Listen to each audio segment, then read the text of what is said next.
consistent theme is that most of the Loves I was looking at had a non-discounted price. Oh, come on, you idiot. Get your power to weight ratio into your favor and move. Good Lord, these yahoos are everywhere. No signal, so I can tell this person isn't. Oh yeah, wants to merge in behind me now. Could have just put the foot down and gotten in front of me, but no.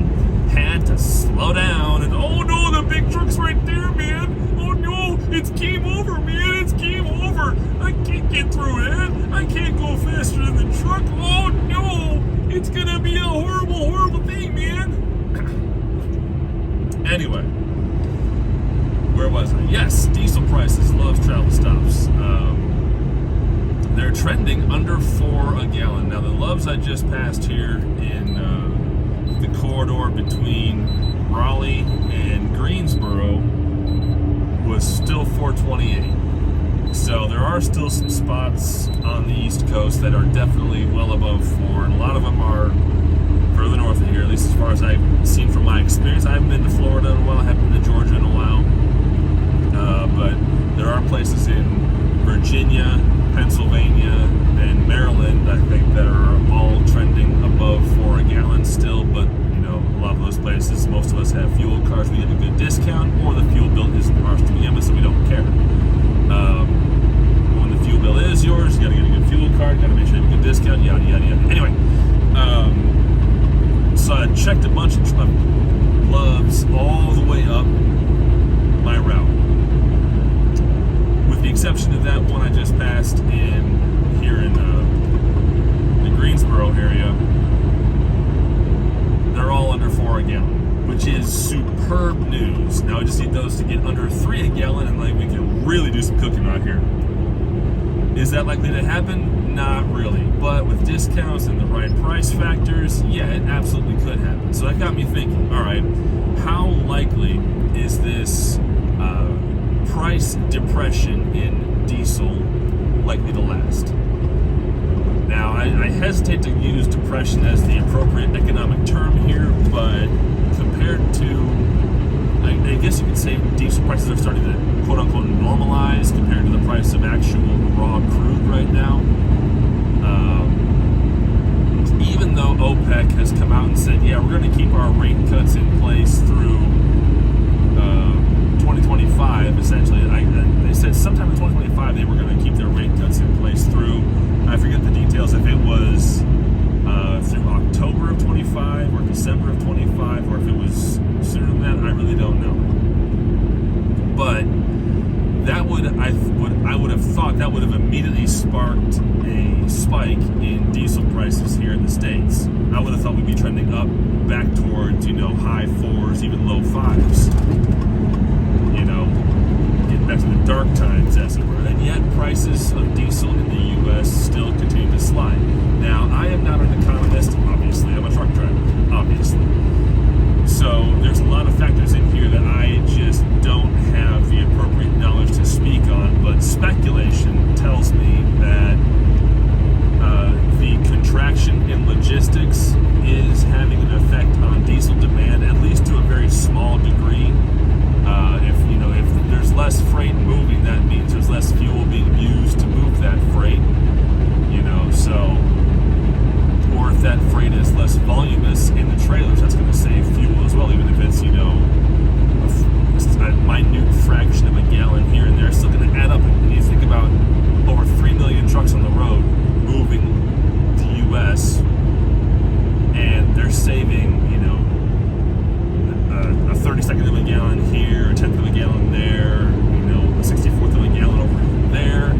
That's going to add up significantly in terms of fuel not burned, and by extension, in some cases, fuel not even purchased. So, of course, it's going to lead to price depression. But I don't think there's any real glut in the oil market coming back like there was in 2015 when Saudi Arabia just turned their pumps to full blast and they filled the global markets with so much oil, we had prices of fuel down below $2 a gallon before Donald Trump took office in 2016. A lot of folks forget that little detail, is that we had a colossal oil glut in 2015 because Saudi Arabia very deliberately wanted to crush U.S. fracking efforts, and they did. Fracking was basically impossible to do at that time because fracking at that time required oil prices to be somewhere in the $80 to $100 per barrel range. Now, it may have gotten better in the intervening years. Like, it's entirely possible now that fracking can sustain prices that are under $80 a barrel. I don't know. I'm not an economist, and I'm also not an oil drilling expert in any capacity. I just use the stuff, when I'm rolling down the highway. But anyway, so we had that oil glut. We had tankers stacked up outside a lot of our oil receiving ports, waiting their turn to be offloaded. Like, we're talking weeks and months worth of tankers. Like, Saudi Arabia just flooded the world with oil, gave us a glut. We don't have that same situation this time. But this time, the Middle East is trying to control the market in a way that's financially beneficial to them, because Saudi Arabia is trying very much to prepare itself for a post-oil economy, because their other main claim to fame after oil is they have the core religious sites of Islam. And of course, it is a requirement for every Muslim to perform the Hajj once in their life, at the very least as far as I know, and travel to Mecca in order to complete that pilgrimage. And so they're going to be relying very heavily on tourism, specifically Hajj-based pilgrimages, to prop up their economy once their oil wells run out, whenever that ends up happening. So they're trying to inject themselves with some cash by driving the price of oil per barrel up. But what appears to be happening, and this is me speculating, I am not, again, an economist. I don't know what's going on in the energy markets like I think I ought to know, but my assumption and my speculation is that the U.S. government has not been saying the quiet part out loud. They've just been kind of letting it happen, and U.S. production is coming back up to some degree in order to offset, the higher prices that people are probably paying for energy abroad. Because being an election year, a crucial component of an incumbent victory or a challenger victory is going to be the price of energy. How affordable is it for the average American to fill his or her tank? How affordable is it for trucking companies to keep their trucks loaded with diesel and rolling?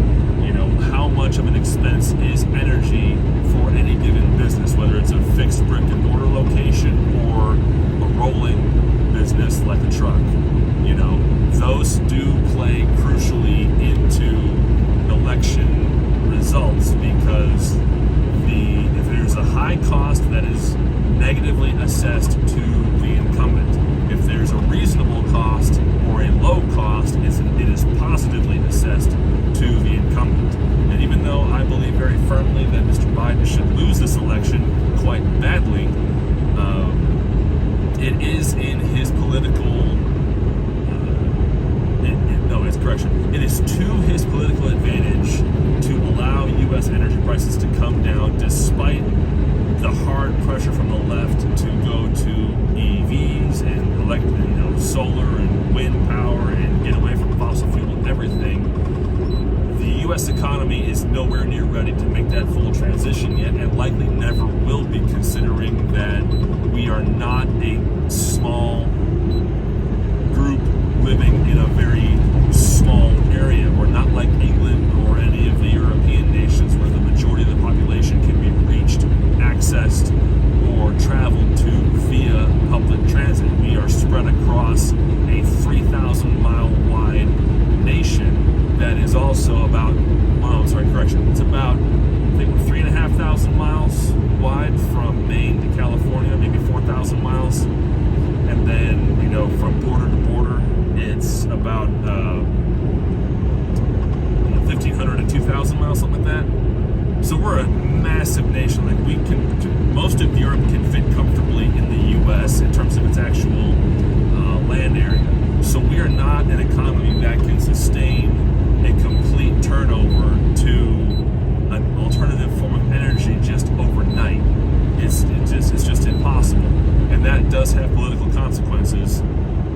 as a result, all of the information that's come out about how good and bad EVs have been, especially the pickup trucks, that's starting to inform some real calculations in some back rooms, like saying, hey, we want to push this, but we also want to win the election, so we need to let energy production come up and get prices down so people look at us more favorably, because we're going to be losing badly if we keep pressing hard on this EV crap that people don't really want and that we know is a farce.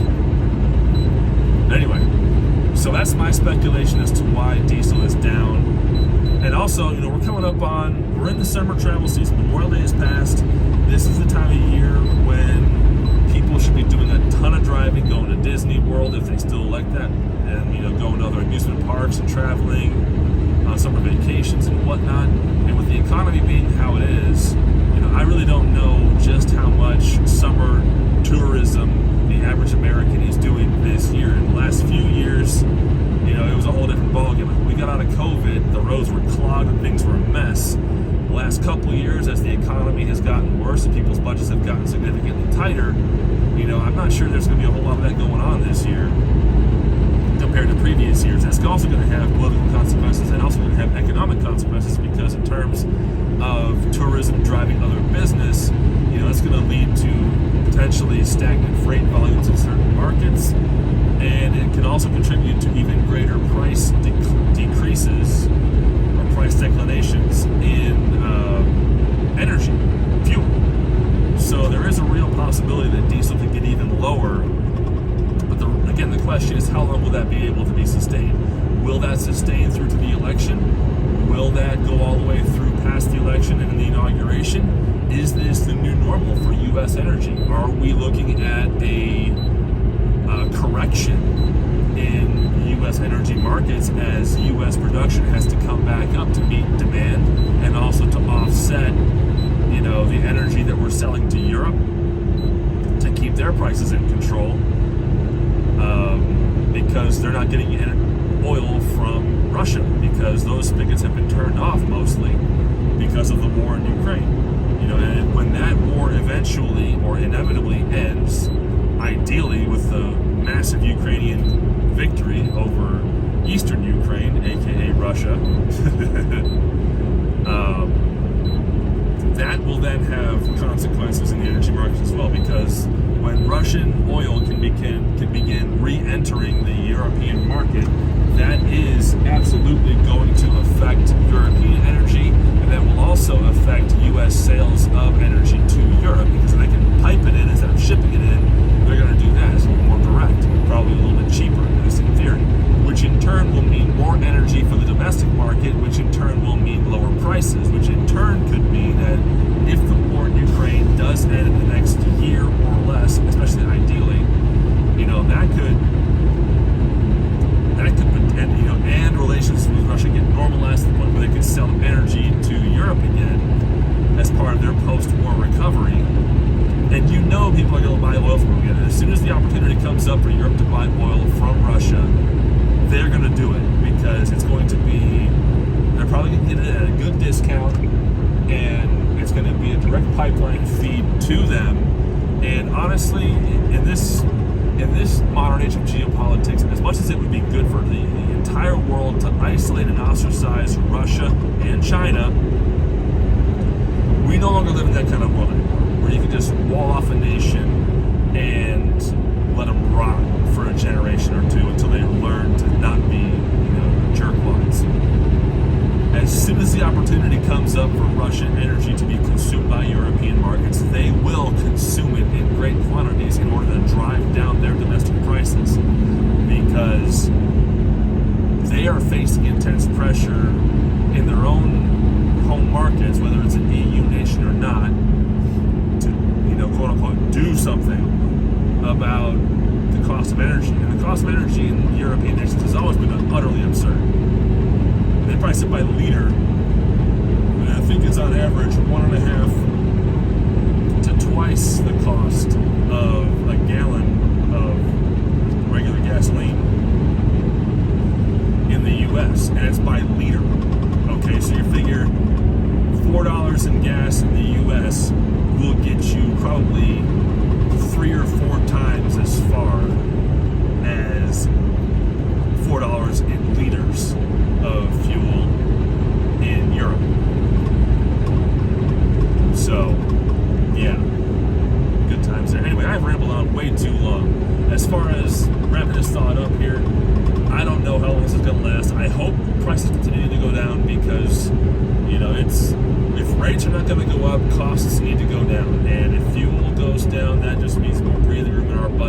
margins, and that's going to be ideal.